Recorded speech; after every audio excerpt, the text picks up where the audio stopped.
గురవే సర్వలోకానాం పిశచే భవరోగిణాం నిధయే సర్వవిద్యానాం దక్షిణామూర్తయే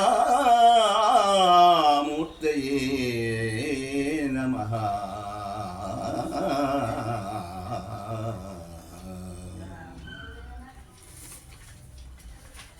మహాశైలరా, పోయిన ఎపిసోడ్లో మనము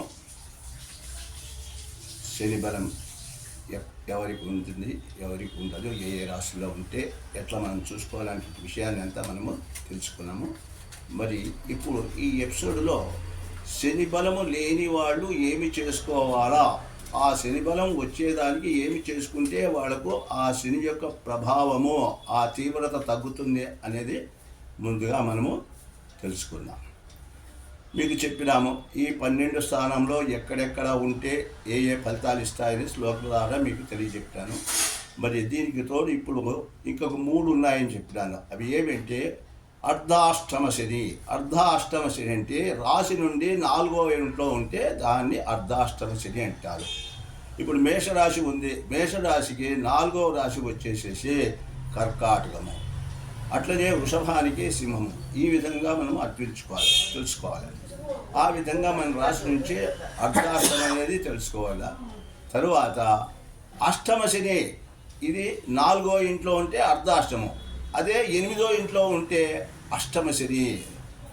తరువాత 3వది ముఖ్యంగా ఇది ప్రతి వాళ్ళు తెలుసుకొని మనము చాలా జాగ్రత్తగా మన జీవితాన్ని గడుపుకోవాల్సి వస్తుంది.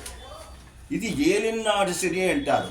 ఏ రాశికైనా కూడా వాళ్ళ రాశికి 12వ రాశిలో, తర్వాత 1వ అంటే జన్మరాశిలో, 2వ రాశిలో, ఈ 3 రాశుల్లో శని సంచరించేటప్పుడు, అంటే ఒక్కొక్క రాశిలో చెప్పాము 2.5 సంవత్సరం ఉంటాడు. మరి ఈ 3 రాశుల్లో సంచరించే వాళ్ళకు 7.5 సంవత్సరం ఉంటుందన్నమాట. ఇది ప్రతి వాళ్లకు 30 సంవత్సరాలకు ఒకసారి ఆవృతవుతూ ఉంటుంది. ఇది ఏలినాటి శని, చాలా జాగ్రత్తగా ఉండవలను. ఈ ఏలినాటి శనిలో మనలో ఆ శని మహాత్ముడు ఎంత పీడించవలనో అంత పీడిస్తాడు. మరి ఇటువంటి పీడలన్నీ, ఈ బాధలన్నీ తప్పించుకోవాలంటే మనము శనికి ఏమి చేసుకుంటే, ఆ శని గ్రహానికి ఏమి చేసుకుంటే మనకు ఈ బాధలు తగ్గుతాయి అనేది తెలుసుకుందాం. ముఖ్యంగా మనకు చిన్నగా విషయాలు తెలుసుకుందాం. శమి వృక్షం ఉంది అంటే జమ్మి చెట్టు. ఆ జమ్మి చెట్టుకు మనము శనివారం ప్రారంభించి రోజు 19 చుట్ల ప్రకారము 42 రోజులు కావచ్చు, 108 రోజులు కావచ్చు, తిరిగితే రోజు 19 చుట్ల ప్రకారం తిరిగితే ఆ శని యొక్క బలము తగ్గుతూ వస్తుంది. ఇది ఏంటంటే ఇది నా అనుభవం. చాలామందికి చెప్పినాను, చాలామంది ఇది చేసుకున్నారు అని వాళ్ళ చెప్పడమే కాదు, నాకు కూడా శని ఏలినాటి శని వచ్చినప్పుడు, ఇప్పుడు ప్రస్తుతం నా మీనరాశి, ఈ మీనరాశి వాళ్ళకు ఏలినాటి శని అవుతుంది.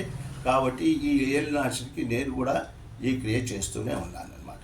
దీనివల్ల ఫలితాలు మనము పొందుతున్నాను, నేనే పొందుతున్నాను. కాబట్టి నేను అనుభవించినప్పుడు ప్రజలకు చెప్పడం అనేది నాకు సులభం అవుతుంది.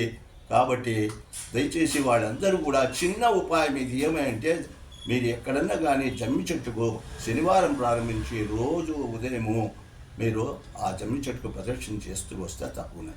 తరువాత శనేశ్వరునికి శనివారం తైలాభిషేకం చేయడము, లేదు శని త్రయోదశి వస్తుంది, శని త్రయోదశి నాడు కూడా ఈ తైలాభిషేకం మనం చేయించుకోవచ్చు. అట్లనే నూగులు దానం చేయడము, 1 కేజీ వరకు, అంటే 5 పావులని పూర్వం ఉండింది, ఇప్పుడు 1 కేజీ నూగులు దానం చేస్తే కూడా వస్తుంది. తర్వాత కాలభైరవుణ్ణి మనము పూజించడము. శని త్రయోదశి నాడు కాలభైరవునికి మనం పూజ చేసి అక్కడ ఈ నూగులు ఉంటారు, బెల్లము నూగులు కలిపి 19 సన్న గుండ్లుగా చేసి, సన్న ఉంటలుగా చేసి ఆయనకు పూజ చేసి నైవేద్యం చేసి అవి కాకులకు పెడితే కూడా ఈ యొక్క శని యొక్క ప్రభావము చాలా తగ్గిపోతుంది, శని దోషం మనకు పోతుంది. ఇది నేను చాలామంది కూడా చెప్పి చేయించినాను. ఇంతేకాదు, ఇక చాలా తీవ్రంగా ఉన్నప్పుడు మనకు అనారోగ్యాలు అటువంటివి సంభవించినప్పుడు శనికి జపం చేసుకుంటూ మనము అట్లా కూడా పరిహారం చేసుకోవచ్చు అన్నమాట. కాబట్టి ఈ 12 రాసుల్లో ఉండే శనికి కానీ, ఏలినాటి శనికి కానీ, అర్ధాష్టమ శనికి కానీ, అష్టమ శనికి కానీ ఈ విధంగా మనము ఈ క్రియలు చేసుకుంటూ వస్తే, సులభమైన క్రియలు చేసుకుంటూ వస్తే తప్పకుండా ఈ శని బాధ అనేది మనం నివృత్తి చేసుకొని జీవితంని మనం సుగముగా కలుపుకుంటామనేసి మరీ మీకు విన్నవిస్తూ ఉన్నాను. ఓం స్వస్తి.